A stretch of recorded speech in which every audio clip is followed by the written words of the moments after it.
विश्वास बिना उसे प्रसन्न करना अनहोना है। नमस्कार, एक बार फिर से एंजल लाइव शो में आप सबों का हम हार्दिक स्वागत करते हैं।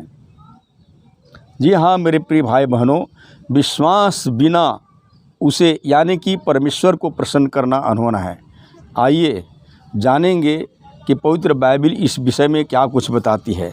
और जैसे लिखा है, और विश्वास बिना उसे प्रसन्न करना अनहोना है, क्योंकि परमेश्वर के पास आने वालों को विश्वास करना चाहिए कि वह है और अपने खोजने वालों को प्रतिफल देता है।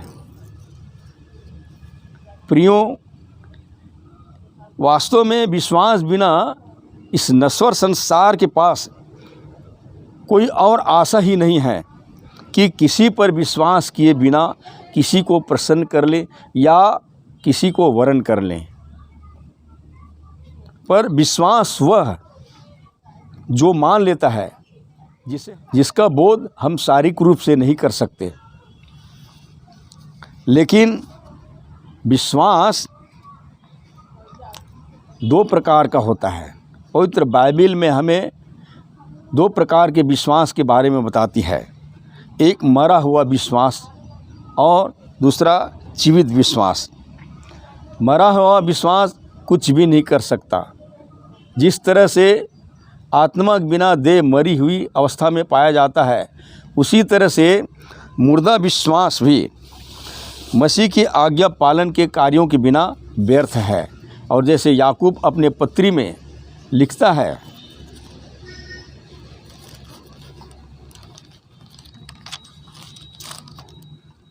अतः जैसे देह आत्मा बिना मरी हुई है, वैसा ही विश्वास भी कर्म बिना मरा हुआ है।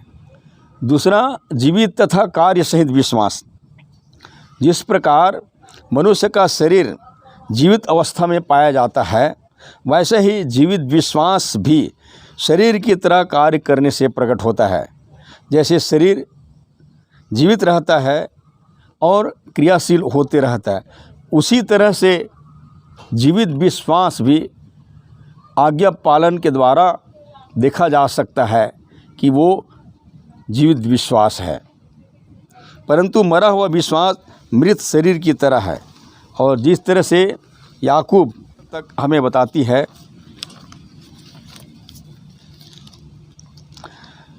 हे मेरे प्रिय भाइयों, यदि कोई कहे कि मुझे विश्वास है पर वह कर्म न करता हो तो इससे क्या लाभ? क्या ऐसा विश्वास कभी उसका उद्धार कर सकता है?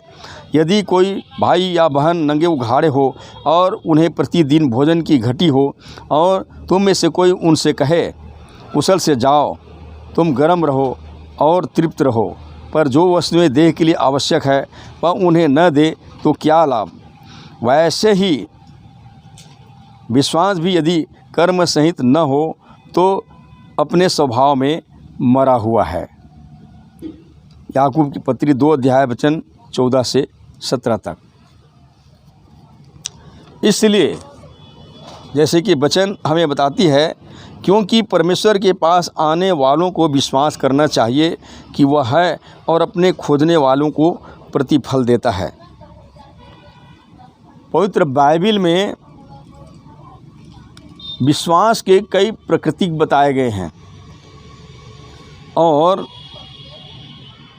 पहले प्रकृति की सच्चाई यही होता है कि विश्वास मान लेता है, जिसे हम इब्रानियों के पत्री 11 अध्याय वचन 1 और 2 को पढ़ करके समझ सकते हैं। और विश्वास की प्रकृति की दूसरी सच्चाई यही है कि विश्वास परमेश्वर को भाने वाला बनाता है।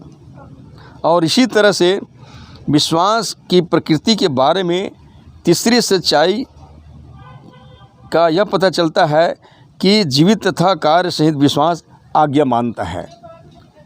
जीवित तथा कार्य सहित विश्वास आज्ञा को मानता है।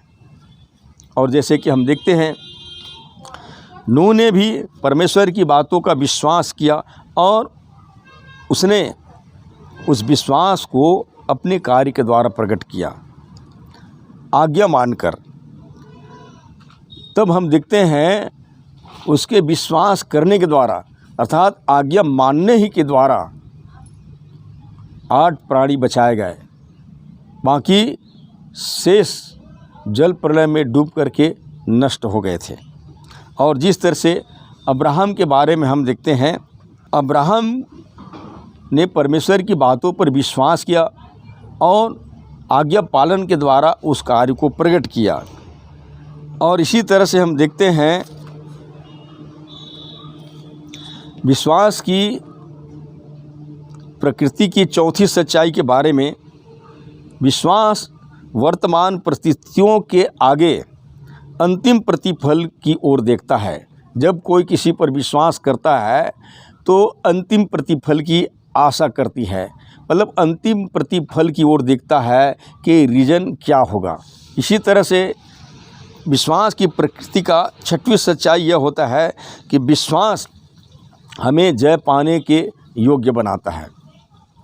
यदि हमें कुछ करना होता है और हम पूरी तरह से विश्वास करते हैं तो वो विश्वास हमें उस कार्य को पूरा करने में, यानी क्वालिफाइड बनने में, यानी कि जय पाने के योग्य बनाने में हमारी सहायता करता है। जैसे कि हम इजराइलियों के बारे में देखते हैं। इजराइली जब मिस्र से छूटे तब लाल समुद्र से पार करने के लिए उन्होंने परमेश्वर की बातों पर विश्वास किया और सचमुच में वो विश्वास के द्वारा वे लोग लाल समुद्र पार हुए। और जैसे पवित्र बाइबल हमें बताती है कि अंत तक विश्वासी बने रहने पर हमें जीवन का मुकुट मिल सकता है। और जैसे लिखा है, अंत तक विश्वासी बना रहा तो तुम्हें जीवन का मुकुट मिलेगा। इसलिए हमें मसीह यीशु में जीवन के अंत तक विश्वासी बने रहने होंगे। पवित्र बाइबल में हम विश्वास के कई उदाहरण को हम देखते हैं। जैसे कि विश्वास से हाबिल ने बलिदान चढ़ाया और विश्वास से नूह ने जहाज़ बनाया। विश्वास से अब्राहम ने आज्ञा मानी और परिणाम स्वरूप हम देखते हैं आज्ञा मानने के कारण उसने अपने कुटुंबियों को छोड़कर जहां परमेश्वर जाने के लिए उसको बोला गया था वहां गया। और विश्वास से इसहाक ने आशीष दी, विश्वास से याकूब ने आशीष दी, विश्वास से मूसा के माता पिता ने उसे छुपाया, विश्वास से मूसा ने इनकार किया।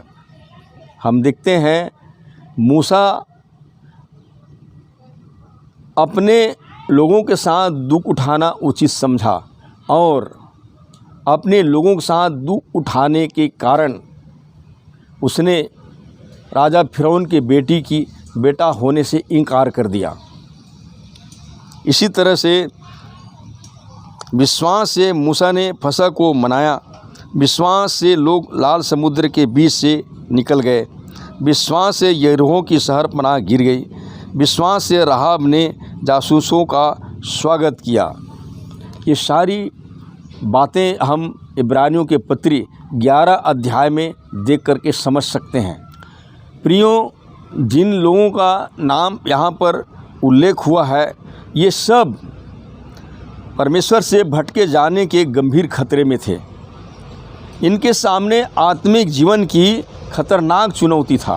पवित्र बाइबल विश्वास के द्वारा अनुग्रह से उद्धार के विषय में बताती है कि कोई भी मनुष्य अपने कर्मों से उद्धार को नहीं पा सकता, पर विश्वास के द्वारा अनुग्रह से अब हमारा उद्धार होता है। और इसी तरह से पवित्र बाइबल हमें यह भी बताती है कि कोई भी मनुष्य अपने धार्मिक व्यवस्था के कामों के द्वारा धर्मी नहीं ठहराया जा सकता, लेकिन अब मसीह यीशु में विश्वास लाने के द्वारा अब कोई भी व्यक्ति धर्मी ठहराया जा सकता है। और जैसे कि बाइबल हमें बताती है कि परमेश्वर ने जगत से ऐसा प्रेम किया कि वह उसने अपना इकलौता पुत्र को दे दिया ताकि जो कोई उस पर विश्वास करे वह नाश न हो परंतु अनंत जीवन पाए। तो प्रियो, बाइबल हमें यह भी बताती है कि हमें परमेश्वर पर विश्वास करनी है, लेकिन विश्वास को कार्य के द्वारा प्रकट करनी है। केवल विश्वास ही के द्वारा हमारा उद्धार संभव नहीं हो सकता, लेकिन उद्धार पाने के लिए हमें परमेश्वर की आज्ञा को माननी है। और जैसे प्रभु यीशु ने कहा कि जो विश्वास करे बपतिस्मा ले, उसी का उद्धार होगा। तो हम सुसमाचार के आज्ञा पालन करने के द्वारा हम उद्धार को प्राप्त कर सकते हैं।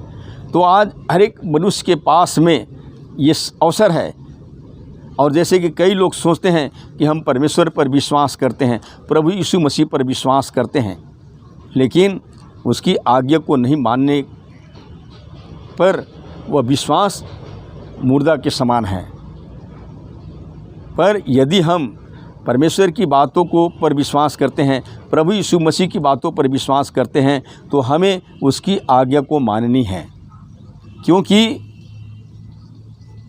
जब हम सुसमाचार की बातों पर विश्वास करते हैं और सुसमाचार की आज्ञा को मानकर मसीह यीशु में बपतिस्मा लेते हैं, तभी हमारा उद्धार संभव हो सकता है। और जैसे कि प्रभु यीशु ने बताया कि जो विश्वास करे और बपतिस्मा ले, उसी का उद्धार होगा।